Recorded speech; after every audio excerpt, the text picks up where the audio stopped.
Bonjour à tous, aujourd'hui nous allons travailler sur l'ordonnancement des tâches qui présente un problème de gestion important quand la production d'une entreprise est liée à un grand nombre d'activités ou de tâches qui se suivent et sont interdépendantes les unes des autres. Et il peut y avoir des soucis d'organisation. C'est comment produire, quelles sont les activités pour lesquelles il est absolument interdit de prendre du retard, sur quelles activités on peut prendre du retard, combien de temps au maximum on peut prendre, etc. Donc on va avoir des problèmes d'organisation qui font l'objet d'études poussées. Et dans cette partie de cours, nous allons voir donc déjà comment se présentent les différentes informations concernant les tâches, les nombreuses tâches qui peuvent être mises en œuvre dans l'entreprise. Et donc pour cela, on doit apprendre un certain nombre de techniques afin de déboucher sur des représentations assez visuelles de chemins critiques. C'est les tâches pour lesquelles on ne va pas pouvoir prendre de retard. Et puis on va calculer les retards possibles. Donc ici, vous avez une des techniques qui correspond au MPM. Et avant d'arriver à la représentation graphique, enfin la représentation telle qu'elle apparaît à l'écran, il y a beaucoup de points à connaître. Donc ça va être les tables, enfin la représentation non sans les calculs, et après on va déboucher sur des calculs de ce type-là. Qui sont très lisibles et vous allez comprendre pourquoi. Voilà. Une autre technique correspond au diagramme de Gantt, va être abordée mais qui est beaucoup plus simple. Voilà, donc dans un premier temps, les activités peuvent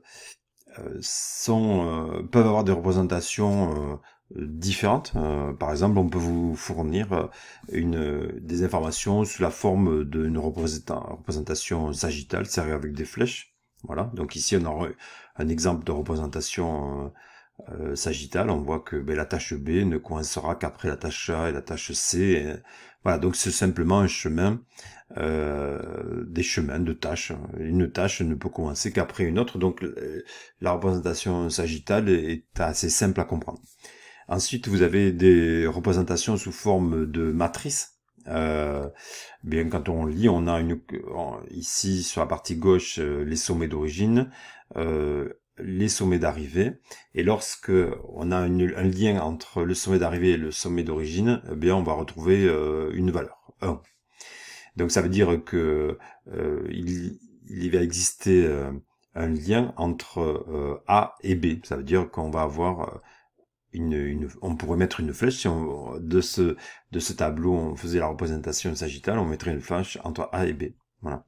Et ici on voit que D va commencer la tâche D va commencer après la tâche B. Voilà. E va commencer après la tâche C, et ainsi de suite. Donc c'est une représentation sous forme de matrice des activités. Voilà, alors bien souvent on va vous fournir les informations avec des dictionnaires où vous allez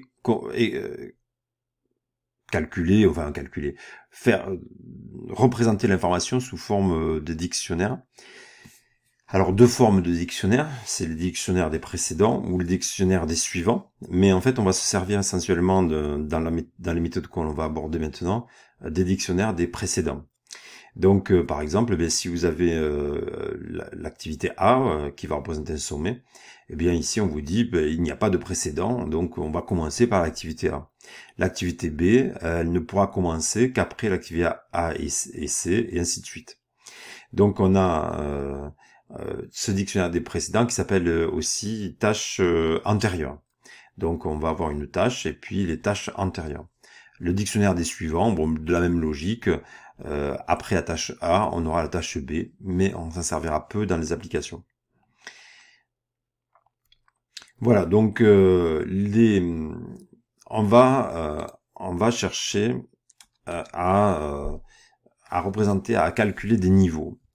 Pourquoi? Parce que c'est une technique qui permet de construire en fait la représentation des activités.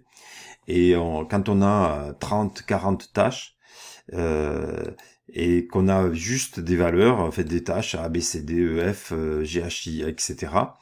En ligne avec une explication ou avec un dictionnaire des précédents, eh bien il faut, on peut très difficilement commencer à noter les tâches sur une feuille et à constituer le graphe, hein.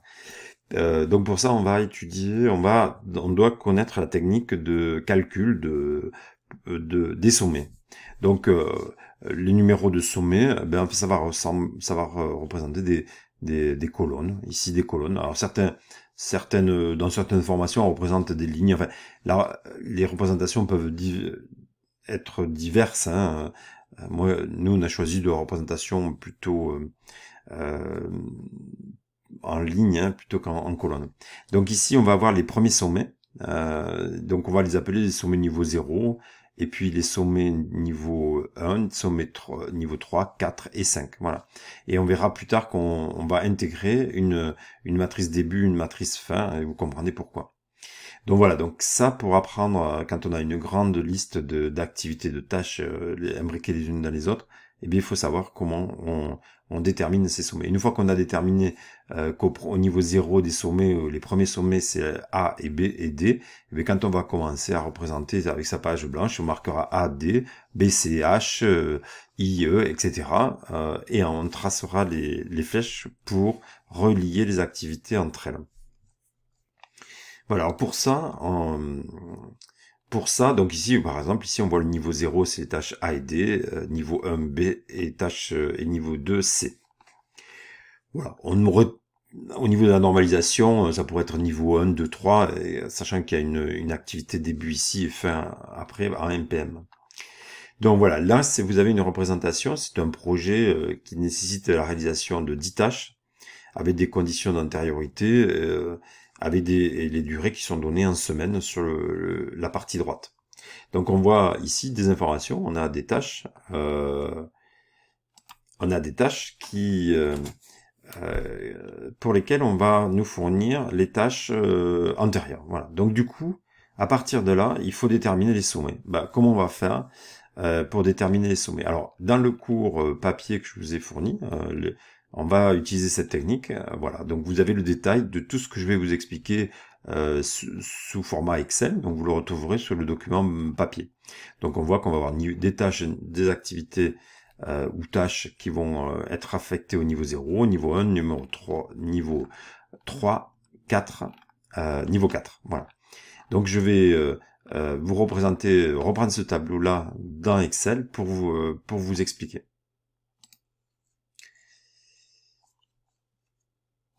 Alors j'ai reporté la table de tâches avec des tâches expliquées et les tâches antérieures, la tâche avec sa durée. Et faites attention, c'était GHI, hein, j'ai marqué K tout à l'heure. Donc sur le côté, on va noter les sommets, hein, on va préparer la matrice, on peut faire ça, hein, sommet 0, niveau 0, niveau 1, et ainsi de suite. Donc je prépare la collecte d'informations.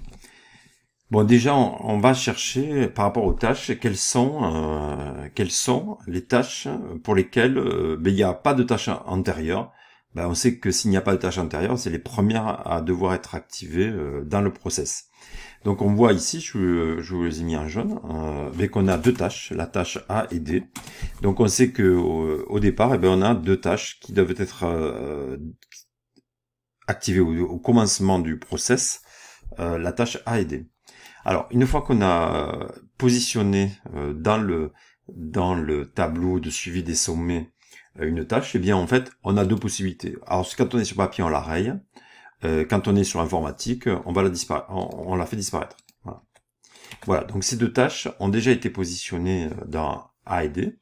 La technique consiste à faire disparaître l'ensemble de ces tâches déjà activées dans les tâches antérieures. Voilà, c'est positionné, on va les supprimer. Donc, ou rayer, ou supprimer. Donc, moi, je vais supprimer. Donc, la A et D a été positionnée. Donc, on va supprimer A. Ici, on retrouve A aussi, A là, A. Et puis, je vais passer à D, D. Donc, je fais attention à ne pas en oublier. Et Voilà, donc je me retrouve avec des tâches pour lesquelles il n'y a plus de tâches antérieures. Eh bien, les tâches pour lesquelles il n'y a plus de tâches antérieures constituent des tâches du sommet que je suis en train d'étudier. Donc là, je suis au sommet 1. Je vois que j'ai B, donc je vais mettre en majuscule, B, C et H. Voilà, donc B, C, H. B, je l'ai noté, ça je la vis disparaître. C, je l'ai noté. H, je l'ai noté. Donc sur vos copies ou dans le cours, vous rayez, il suffit de rayer. Voilà, donc maintenant B, je vais supprimer les B. Je supprime le B. Je supprime tous les C que je vois apparaître. C, C et C, C. Et H. Donc H, je la retrouve pas. Donc voilà, donc du coup on a déterminé sommet 0, sommet 1, maintenant 2, il me reste E. Donc je retrouve E, et il y a aussi J. Donc E et J deviennent les sommets de niveau 2, donc je vais supprimer E et J, et je recommence E, J et J. Bien là, je retrouve 2 sommets. Alors, je vous encourage à peut-être à stopper, enfin, vous auriez pu stopper le tuto avant pour voir si vous avez bien compris le mécanisme. Bon là, je vous donne l'indication un peu tardivement, mais bon, pourquoi pas, vous revenez en arrière, hop, vous vous arrêtez à mon nez et vous essayez de trouver la suite. Donc, sommet 3, eh bien, on va avoir F et G, F et G, et c'est tout. Donc, je supprime F et G. Donc, le dernier niveau, eh bien, il y en a 4 et 0, 5. Eh bien, on va avoir des sommets AH, BCH, EJ, FEG et I. Et c'est comme ça qu'on va pouvoir commencer à représenter le graphe. Hein, voilà. Donc, on sait qu'on va avoir un sommet A, un sommet D, un sommet B, un sommet C, C et H. Voilà, après E, J. Et donc, du coup, on va pouvoir avoir quelque chose de structuré. Et on a I à la fin. Et après, en reprenant les détails, les tâches à l'intérieur, on va pouvoir mettre des flèches sur les liens entre ces activités. Voilà, donc ça, c'est la technique de détermination des sommets. Ensuite, si on revient au cours, on voit, on va devoir parfois, lorsqu'il y a de nombreuses tâches complexes, parfois quand on a des tables complexes avec un grand nombre de tâches antérieures, on va devoir faire des suppressions de redondance. Et je vais vous expliquer comment. Alors avant de passer à cette partie-là, je représente voilà ce qu'on a fait sous Excel. Vous le retrouvez sur format papier. Donc évidemment, vous faites la détermination de ces niveaux. Vous ne recopiez pas les tables, simplement vous rayez.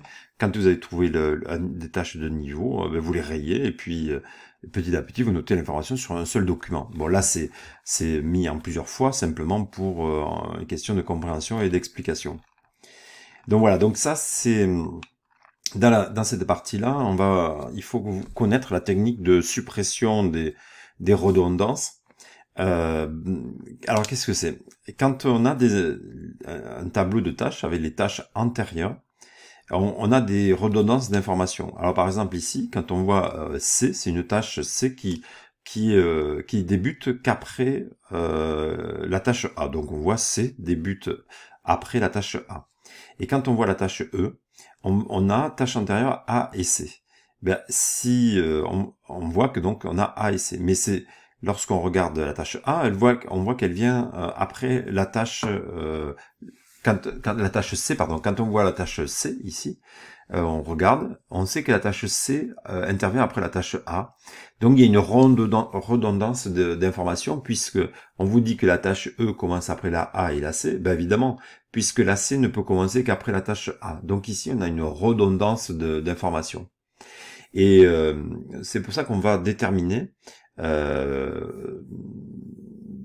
le tableau des tâches immédiatement antérieures. Donc vous voyez ici, vous avez le tableau des tâches antérieures Ce qu'on va chercher, c'est les tâches immédiatement antérieures, ce qui simplifie énormément les informations qui sont fournies. Voilà, donc je vais...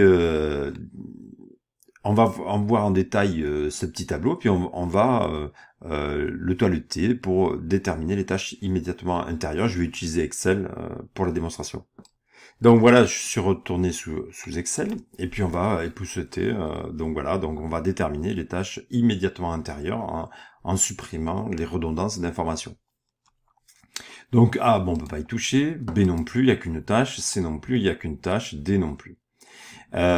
Ici, on a une tâche E qui commence après A et C. A, il n'y a rien, et C, quand je regarde C, eh bien, C intervient après la tâche A, donc j'ai une redondance d'informations, je peux supprimer le A, ça changera rien dans ma représentation, ça changera rien dans ma représentation. Pour F, bien on a A, il n'y a pas de tâche antérieure, donc on laisse. C, C commence après A, donc on vient de se rendre compte qu'on peut supprimer A. Et après, E, donc la tâche antérieure c'est E, et je vois que E c'est C, donc hop, on peut supprimer la tâche C. Voilà, donc F a pour tâche immédiatement antérieure E. Donc le tableau que je suis en train de faire, c'est tâche, il est en train de se transformer en tâche immédiatement antérieure.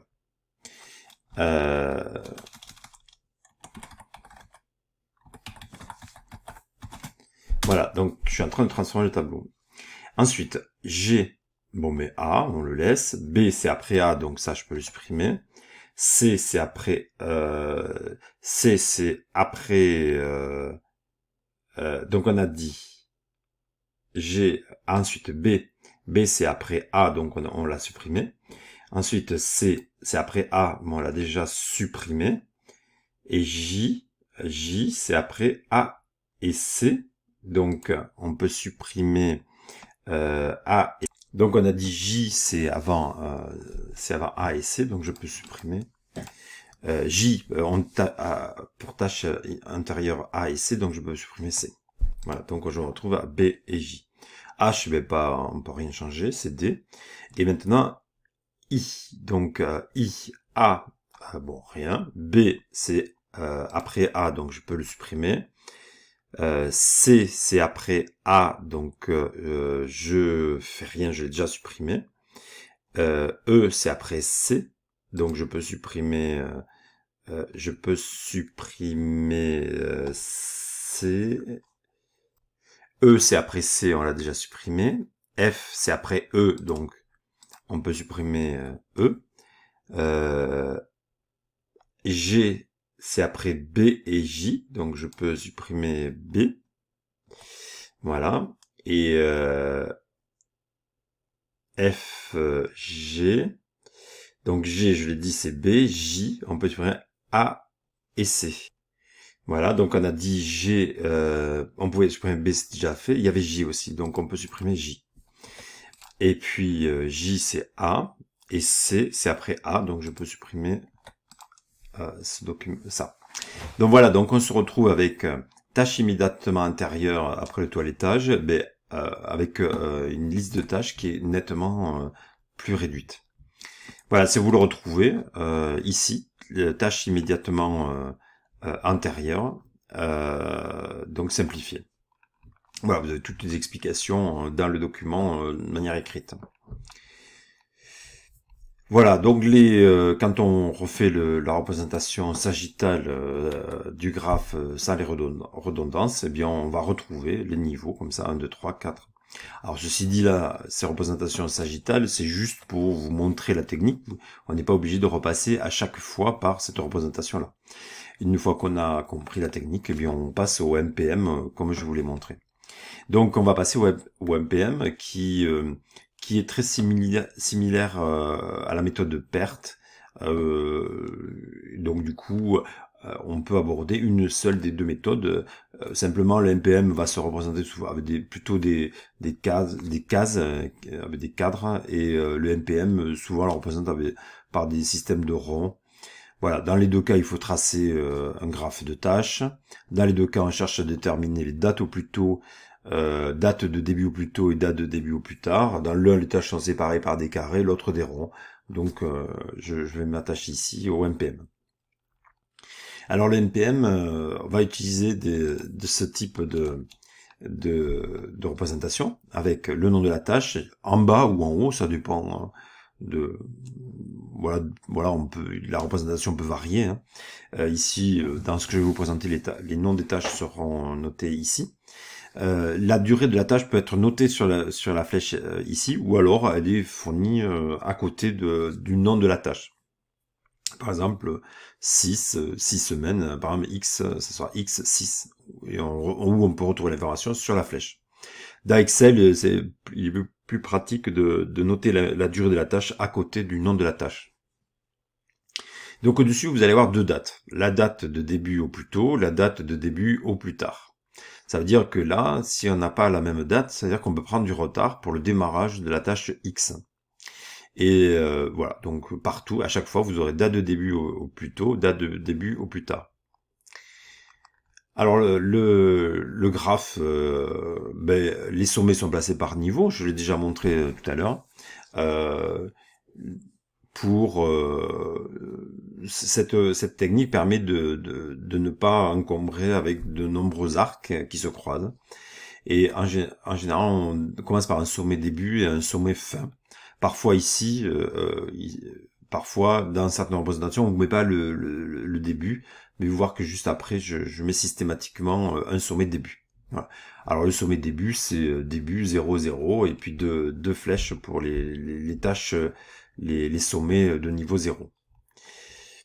Voilà, alors on va, une fois qu'on a refait la représentation des tâches avec leur durée sur les flèches, eh bien on va commencer à compléter les sommets. Alors, par exemple ici, si la tâche X commence à 0 et qu'elle dure 6, la tâche suivante va obligatoirement commencer à 6. Donc, on ne peut pas commencer la tâche Z tant que la tâche X n'a pas été faite et elle dure 6 semaines, par exemple, ou 6, enfin 6, peu importe l'information, mais je dirais 6 semaines. 6 semaines, donc la tâche Z ne peut commencer qu'à partir de 6 semaines. Et vous voyez qu'il y avait une autre tâche ici qui devait être effectuée avant le début de la tâche Z. Elle commençait, donc c'est des sommets 0, hein. La tâche Y commençait à la période 0, mais elle dure que 4 semaines. Eh bien, quand on complète cette partie-là de la tâche Z, il faut prendre l'habitude de ne retenir que la date qui permet de terminer la tâche précédente qui a la durée la plus longue. Donc entre 6 et 4, on va retenir la durée la plus longue. Et ça, c'est la date au plus tôt. Donc pour déterminer la date au plus tôt, on doit retenir la durée la plus longue des tâches précédentes. Donc voilà, ça, la date au plus tôt, on retient la durée la plus longue des tâches précédentes. Voilà, donc quand on a fait la représentation des informations, on va commencer à calculer compléter les différents sommets. Alors, les durées ici, je les ai rappelées sur le côté gauche, et je vous ai mis à 6 semaines, par exemple, 6 semaines, des 3 semaines, etc. Donc, vous avez un début de calcul. Donc, ici, 0, les tâches, ça c'est la tâche début, donc c'est 0, 0. Et après, donc 6, donc je vous laisse continuer, celle-ci est traitée. Donc D3, donc D va durer 3 semaines, donc la tâche H15 ne peut commencer qu'à 3 semaines. Et on va faire comme ça, mais il faut faire colonne par colonne. Donc ici A va durer 6, et va durer 6, donc A va durer 6, donc C6 doit commencer à 6. Et je vous laisse continuer voilà, vous continuez le graphe. Vous continuez le graphe et après on corrige.